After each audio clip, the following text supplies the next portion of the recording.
fucking bird with glasses fucking smoking. She's smoking. You know, I'll give up my fucking PlayStation for that shit. My God. So here we are in Warsaw. It's about 5 a.m. What are you saying about that bird? The state of that bird, mate. I would give that up in a fucking heartbeat. The state of that. Would you give up your nutsack? I'd give up a singular nut. Maybe we could go in and we're going to have a conversation. Oh, here we go. Hello. My second husband. It seems like you get Where around. was the first husband? Where was the first husband? Well, anyway, so. This is my husband. This is my wife. Oh my God. We've now pushed in the queue. Good. We've now pushed in the queue, which is not the best thing to do. So how are you feeling? What have we learned from tonight? I'm going to buy some rolling tobacco and roll a cigarette, which I haven't done in many years. Okay, good stuff. Good stuff. Hi guys. Well, here we are in Poland, in Warsaw, and it is the morning after the night before. So we were all out last night. I'm here obviously with James Tusk and some other dudes and a bunch of students, and we were all out last night in a fancy nightclub here, a place called Sen, if people know Warsaw. So we were there quite late, back about 3:30 or something, so it wasn't disastrously late. I emerged a little bit earlier. We did a briefing session with the guys who were training here this weekend. Tusk still hasn't emerged, he's still somewhere. In his hotel room, hopefully, quivering in the fetal position in the corner of the room, probably. So yeah, I thought I'd come on and just talk a little bit about, well, maybe just some reflections, to be honest. But I thought I'd talk a little bit about trying to combine the degenerate bachelor lifestyle with any kind of semblance of normality, really, or certainly any kind of semblance of a creative career. Because what I've noticed over the last few weeks, as people may know who watch my channel, I was in London for a bit and then I've been traveling around Poland with Tusk for a few weeks now. I think we're about week 4 now, and creatively it's kind of it's been sort of quite a barren time in a way. When I was in London previously and I was doing a lot of my solo stuff, I was just coming up with loads of different ideas, and it was really firing and everything like that. And then come out here and we're traveling around, and it's weird because there's all this new stimuli. We're seeing all these new things, meeting new people, etc. But creatively, it's just been kind of the ideas haven't been firing as much. You know, ideas for videos, ideas for articles, tweets, whatever. You know, and I think really, ultimately, that just comes down to fatigue. I don't think there's anything else really to it, because, as I say, the stimuli that I'm getting here is through the roof compared to just sitting around in my home in London. There needs to be balance, and I believe if you are a creative person, or indeed a business person, because business is creativity as well, and we are kind of both, you will do well to have periods of immersion in new stimuli. You know, you'll do well to have periods of immersion in travel, in meeting new people, in going to new locations and stuff like that. But I do think you also need a bit of time locked away in your room, you know, where you are focused and you're doing the work. I haven't found a way yet to combine the two, because, you know, we're out till 3:30 in the morning, we're back at the hotel. Managed to drag Tusk back to the hotel, stop him getting into fights with various Polish gypsies who were lining the streets at that time in the morning, and, you know, had a cup of tea, whatever, hit the sack, and, you know, my brain is frazzled, and I don't even drink. I don't even take any drugs or anything anymore. And my brain is frazzled, and you know, it takes me, and this is an age thing as well, right? You know, 48, it takes me a day really to recover from a night out now, even without doing anything, even without any alcohol or drugs, right? And but as we tell the students, of course, going out at night should really be a key pillar if you are traveling around, you're looking to meet new people, you're looking to date, okay? So we do a lot of stuff during the daytime where we encourage our students to be social with people in the daytime, with women in the daytime, to start conversations with people they find attractive, chat to them, maybe exchange contact details, to go on a date, at a later stage, all right? So that's absolutely something we advocate. But of course, going out and about at night really should be a central string to your bow, particularly if you're a younger guy watching this. You know, at least one night a week, going out at night, going to a bar, a couple of bars, a club, whatever. You're just going to get such a higher concentration of women that you might be interested to meet, right? So last night, we're in this fancy place, this Sen place, and it was absolutely heaving. It was absolutely heaving, wall to wall, loads of very beautiful girls there, lots of friendly, you know, guys up for a laugh and stuff. Great atmosphere, good music. As I say, very fancy place. We're told it's one of the coolest places in Warsaw. So yeah, I mean, it was good. Different rooms. They had an outside space, like an outside terrace bit, which was kind of cool. Slightly quieter out there. You could get into more conversations with people there. So it was all really good, but trying to combine this lifestyle, for me personally, trying to combine that lifestyle with what my day-to-day is, my bread and butter is, which is basically creating content and writing and making videos, can be kind of tricky. And if you're somebody who's watching the videos that I put out or that Tusk puts out, and you're thinking, I'd like to get into this, I'd like to do this, you have to recognize that there is a trade-off. I mean, for me, this is why really I spent 6 months of the year, the earlier part of the year, I spent nearly half a year just sitting in London, right, with my dick in my hand, as Tusk would say. But actually, I believe that you need those periods of immersion in work and getting on with stuff, because I just find it very, very hard to do both at the same time. I mean, obviously I can do certain things, like I can make a video now, kind of off the cuff video and talk to you now, but doing anything like writing a book, for example, you know, I've never found a way yet to write on the road. And Tusk keeps saying to me, no, you can do it, it's fine, you can write on the road. And of course, theoretically you can. I mean, right, there's a desk in the hotel room, there's a light, there's a chair, I've got my laptop, what else do you need, right? I could sit down and write for an hour a day, and really I should be doing that, actually, I should be doing that. But because we're teaching students, because we're out all the time, just the intensity of it, mentally it takes a toll. Physically it takes a toll, but mentally it takes a toll. So I think what I'm probably going to do is we come to the end of this Poland tour in a couple of weeks' time. We might extend it, but I think, well, we'll see about that. But in a couple of weeks' time, we come to the end of this tour. Probably likely I'm just going to go back to London for a bit and get my head down and get on with some work there. If anyone's got any suggestions for how they do this better or their thoughts on this, then please put them in the comments below. Yes, you can argue that it's all about time management, right? It's about time management, and of course, theoretically, yes, you can put aside time. You can say, right, in the morning I'm going to do X, Y, and Z tasks. I'm going to assign certain time for them, and I'm going to do this in the afternoon, I'm going to do this in the evening. Because we are here and we're working, you know, we're not just on holiday, or we're not just here, we're working on a specific thing, which is we're teaching students, and we've been teaching students for 6 weeks running on the bounce, which is quite an undertaking. A lot of that's gone out the window just because of energy, right? And energy, conserving your energy, I think this is super important, particularly for an older guy. And you're into dating, you want to be social, you want to socialize, you don't want to just, you know, pick up the pipe and slippers and go and sit at home. You actually want to go out and meet people, right? Energy conservation, I'm finding, is increasingly all important. And I don't always do it very well because I'm often quite tired. Having naps during the day has really helped, and that sounds like, you know, probably sounds like terribly lazy or whatever, but actually, I've been reading the book, I think the book's called Efficient Fitness. I'll put it in the comments, in the section below, the description, but the book by Daniel Craig's trainer for the James Bond movies, I think it's called Efficient Fitness. And the author of that book, who's trained Daniel Craig, but he's also trained a load of other movie stars for action hero type roles. He advocates a short nap each day in the afternoon just to recharge the system.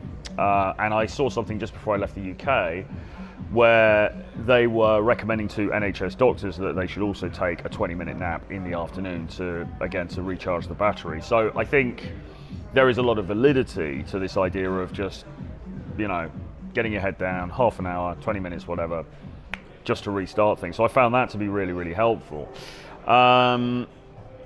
But beyond that, as I say, I mean, just the way that I work as a human being, I think the debauchery and going on the crazy nights out and all that kind of stuff, I can do that, or I can be very, very focused on work and doing very productive stuff. But I find it increasingly hard to do both at the same time. I'm saying it's an age thing. I don't really think I could ever do it, to be honest. I mean, even in my 20s, when I was running around, I was going to clubs the whole time. Literally we'd be going to clubs 7 nights a week, right? 7 nights a week, going to the rock club, going to the EDM club, going to the whatever the hell club, the lounge music club, trying to meet different girls and things. Even in that most frenetic period of my life, during the daytime I was a wreck, really. and that's why I completely wasted my 20s and didn't accomplish anything, which I wouldn't recommend to anybody. So there needs to be balance, and I just, you can't be in your 40s and be living like a 21-year-old anymore. It just doesn't work. Although we've got a guy in his 40s with us, got a couple of guys actually this weekend, but one guy in his 40s, and he got in about 4 a.m. and he actually did get up and he went to the gym quite early in the morning, a few hours later. But then he said he went back to bed again because he was so knackered. So conserving our energy is really, really important. And I think ultimately you've got to also think, well, what is my end game here? Is your end game really to go to nightclubs and to meet women, however attractive they might be, or is the greater goal is probably to create something worthwhile artistically or in your business, or whatever it is, maybe something in your spiritual life. So, and I'm saying this for me as much as anybody else, I need to remember that, and I need to think about what is actually the most important thing here. But I quite like compartmentalizing. And I think it was the British poet Wordsworth who said something like, the creation of art should be the remembrance of emotion, of strong emotions in tranquility, okay? And that, I think, is the key thing, right? So you have the strong emotions, you have all the stimuli and everything, and then in tranquility, you then go and create the art. And that's really what I sort of try to do. So like, I'm writing this book about our travels around Russia last year, for example, and I wasn't doing that. I was making notes, but I wasn't doing the actual writing when we were traveling around, because it was too, again, same as like this trip, there's too much going on. Conserving energy was tricky, and so on and so forth. But then when you go away and in tranquility, you can go and create the art, or you can go and do the work. So I do like this idea of compartmentalization. I always think about Indiana Jones. In the Indiana Jones movies, he was, of course, a professor, and he would go on these crazy adventures and do all this stuff, and then he would come back and be the quiet academic again, teaching his students and writing papers and whatever else.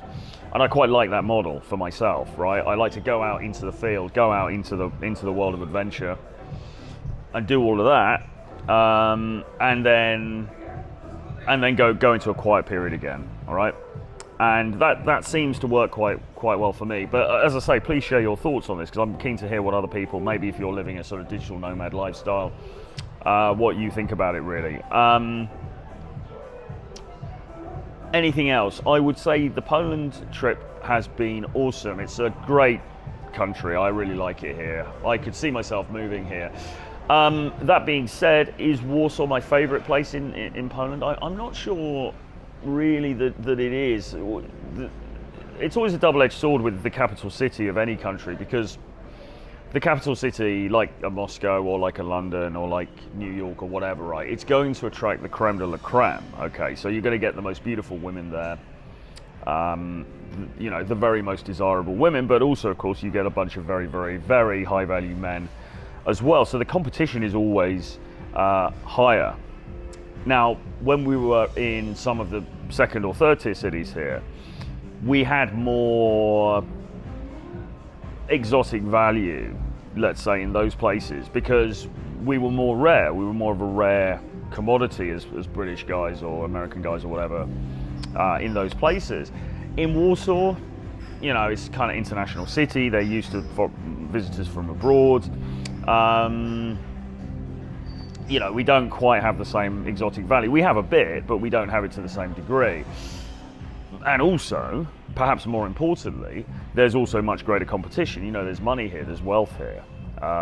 There are expensive cars here. We were at this club last night, and there were some very high value dudes there, decent looking guys, good looking guys, well dressed, probably got a bit of money, and all the rest of it. And you're competing in the bigger league, okay? So, is Warsaw my favourite place? I mean, I do love it here. I do think it's a great city. And I think we have friends that live here, and I think just as a place to base yourself, it's a good place because you've got all the infrastructure, you've got everything you could possibly need in like a modern cosmopolitan city. But from a dating perspective, is it as good as some of the smaller places? Arguably not, And again, it's about trade-offs, isn't it? It's about trade-offs. What is your purpose if you're going to live somewhere? So if you're going to come and live in Warsaw, what's your purpose for that? Is the fundamental purpose, well, I want to be here because I want to have a great dating life? That's one thing. But maybe the purpose is actually, well, I want to live somewhere that's very well connected with the rest of Europe, that's a very cosmopolitan place where, all of the sort of business stuff that I need to have at hand is there and in place. And you've got to consider then, what is your end game? Is it really just to date a load of people and do all of that, or is it to create something of meaning in your life? And marrying those two things together, I think is the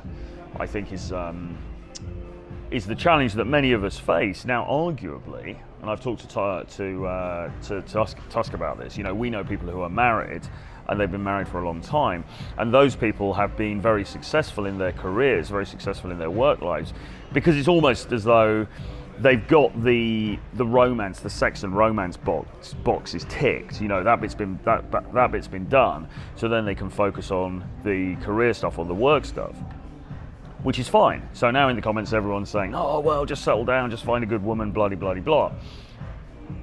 If it were that simple, of course, because as we know, not every relationship ends well, not every marriage ends well. In fact, a majority of marriages actually end in failure. So, or at least, and even if they don't break up, they often end in unhappiness for one or more of the parties involved. So it's not as simple as to say, well, then the answer is just to get into a relationship and then everything will be fine, because that's a naive way of looking at it. But the fact remains that if you're fiddling around like we are,